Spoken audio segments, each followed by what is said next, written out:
So Dreadnoughts got repackaged. Twice. But I will talk about that another day. I will talk about when Dreadnoughts was completely broken.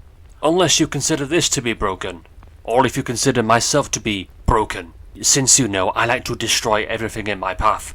Just like this. Because that is what I do. And that is what others do. Anyway, back to topic. This was completely broken. By the way, this is just sheer comedy at its finest. Imagine telling someone with nearly 10 million score to stop killing other players, and then they just kill you.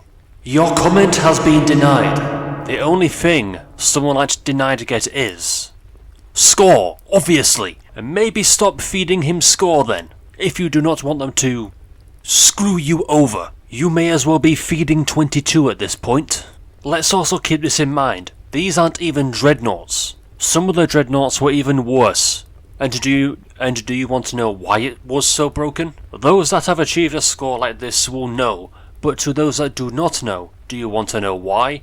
I will show you. It is because of these amount of upgrades. All of the upgrades are maxed. That's 90 upgrades. And that wasn't even the maximum amount of upgrades you could have.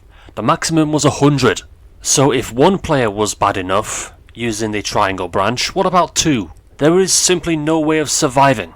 What if an entire team had this amount of score to kill one Dreadnought? The Dreadnoughts would not stand a chance whatsoever. Totally not broken at all, and the only reason why many players were not doing this was because they wanted to be a Dreadnought, not a random triangle branch player that they've been hundreds of times. So luckily for the Dreadnoughts, this didn't happen as much.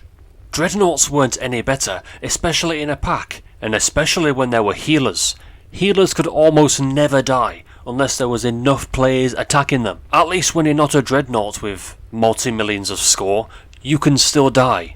Dreadnoughts were invincible if they never left each other. So let's just say that repackaging Dreadnoughts twice and reducing the amount of upgrades they receive was a much better decision.